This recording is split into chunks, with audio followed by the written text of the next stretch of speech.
தேமுதிக மக்கள் நல கூட்டணியின் முதலமைச்சர் வேட்பாளர் விஜயகாந்த், அந்த கூட்டணியில் இடம்பெற்றுள்ள விடுதலை சிறுத்தைகள் கட்சியின் தலைவர் திருமாவளவன் ஆகியோர் இன்று வேட்புமனு தாக்கல் செய்ய இருக்கின்றனர்.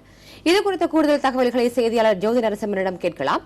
ஜோதி, உளுந்தூர்பேட்டை தொகுதியில் விஜயகாந்த் எப்போது மனு தாக்கல் செய்கிறார்? அங்கு வேறு யார் யாரெல்லாம் இன்று மனு தாக்கல் செய்ய இருக்கிறாங்க?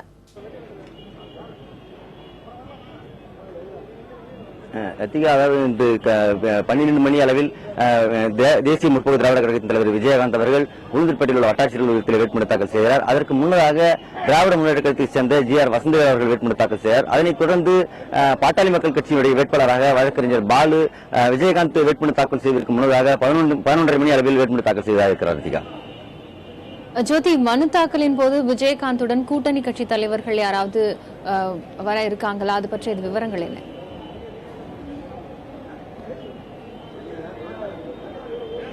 காயத்ரி, அதாவது மனு தாக்கல் இன்னைக்கு குறிப்பாக அனைத்து தொகுதிகளிலும் மனு தாக்கல் இருக்குது. குறிப்பாக காட்டுமன்னார் கோயிலில் விடுதலை சிறுத்தை கட்சியின் தலைவர் திருமாவளவன் மனு தாக்கல் செய்கிறார். அதைத் தொடர்ந்து பல்வேறு அரசியல் கட்சி தலைவர்கள், அவங்க கூட்டணி கட்சியில் இருக்கிற மக்கள் நல கூட்டணியை சேர்ந்த பல்வேறு அரசியல் கட்சி தலைவர்கள் இந்த மனு தாக்கல் செய்ய இருப்பதால் விஜயகாந்துடன் உள்ளூரில் இருக்கிற கட்சிக்காரர்கள் மட்டுமே வருவார்கள் என்று எதிர்பார்க்கப்படுகிறது. காயத்ரி, ஜோதிரஸ்மன், விழுப்புரம் மாவட்டத்தை பொறுத்தவரை இதுவரை எத்தனை வேட்புமனுக்கள் தாக்கல் செஞ்சிருக்காங்க?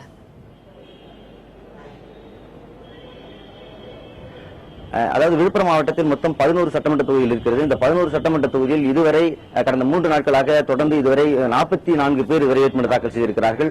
குறிப்பாக இன்று அதிக அளவில் வேட்புமனு தாக்கல் செய்யப்படும் என்று எதிர்பார்க்கப்படுகிறது. அதைத் தொடர்ந்து நாளை 11 சட்டமன்ற தொகுதிகளிலும் அனைத்து இந்திய அண்ணா திராவிட முன்னேற்ற கழகத்தை சேர்ந்த வேட்பாளர்கள் வேட்புமனு தாக்கல் செய்ய இருக்கிறார்கள். காயத்ரி, ஜோதி நரசிம்மன், முக்கிய தலைவர்கள் இன்னைக்கு வேட்புமனு தாக்கல் செய்ய இருக்கிறதுனால அங்க என்ன மாதிரியான பாதுகாப்பு ஏற்பாடுகள் செய்யப்பட்டிருக்கு?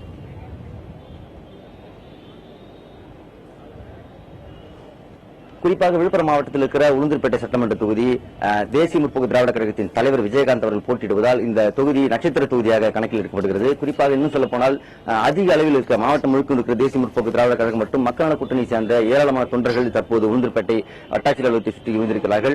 இதனால் கூட்ட நெரிசல் அதிகமாக இருந்தாலும் கூட அதை பாதுகாக்கும் விதமாக விழுப்புரம் மாவட்ட காவல்துறை போதிய அளவு பாதுகாப்பு ஏற்பாடு செய்திருக்கிறது. இன்னும் சொல்ல போனால் வட்டாட்சியர் அலுவலகத்திலிருந்து 100 மீட்டர் தூரங்களுக்கு எந்த வாகனையும் உள்ளே அனுமதிக்காமல் மற்றும் வட்டாட்சியர் அலுவலகத்துக்கு இயல்பாக வருகிற பணி, அதாவது தங்களது அடிப்படை தேவைகளை பூர்த்தி செய்வதற்காக பணிகளுக்கு வருகிறவர்களை கூட இன்று உள்ளே அனுமதிக்காமல் குறிப்பிட்டவர்கள் மட்டும், அதாவது ஊடகவியலாளர்கள் மற்றும் அந்த கட்சியை சார்ந்த 5 நபர்கள், ஒரு வேட்பாளருடன் அவரை சேர்த்து 5 நபர்கள் மட்டுமே அனுமதிக்கும் விதமாக பாதுகாப்பு ஏற்பாடுகள் செஞ்சிருக்காங்க. காயத்ரி, ஜோதி நரசிம்மன், உளுந்தூர்பேட்டையை பொறுத்த வரைக்கும் அதில் களம் காண்கும் வேட்பாளர்கள் ஒரு முக்கிய நட்சத்திர வேட்பாளராகவே பார்க்கப்படுறாரு விஜயகாந்த். அந்த வகையில என்ன மாதிரியான எதிர்பார்ப்பு அந்த பகுதியில் இருக்கு? தொண்டர்கள் மத்தியில் என்ன மாதிரியான எதிர்பார்ப்பு இருக்கு?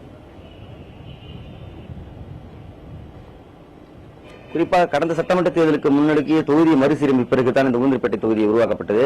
இதற்கு முன்பு திருநாவலூர் தொகுதியாக இருந்தது. அதற்கு பிறகு உளுந்தூர்பேட்டை தனிப்பியாக இருந்தது. கடந்த 2 சட்டமன்ற தேர்தலுக்கு முன்பு இந்த தொகுதி உளுந்தூர்பேட்டை தொகுதியாக மாற்றி அமைக்கப்பட்டிருக்கிறது. மேலும் இந்த தொகுதியில் இதுவரை தொடர்ந்து திமுக மற்றும் அதிமுக ஆகிய 2 கட்சிகள் மட்டுமே தான் வெற்றி பெற்று வந்திருக்கின்றன.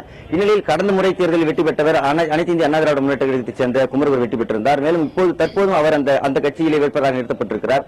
முதல் முறையாக மாற்றுக் கட்சியாக, குறிப்பாக தேசிய முற்போக்கு திராவிட கழகம் தற்போதுதான் இந்த தொகுதியில் நட்சத்திர வேட்பாளர் அந்தஸ்தை பெற்று விஜயகாந்த் அவர்கள் போட்டியிடுகிறார்கள். இதற்கு முன்பு தேசிய முற்போக்கு திராவிட கழகம் இங்கே போட்டியிட்டிருந்தாலும் கூட சொற்ப வாக்குகளை மட்டுமே பெற்றிருந்தது.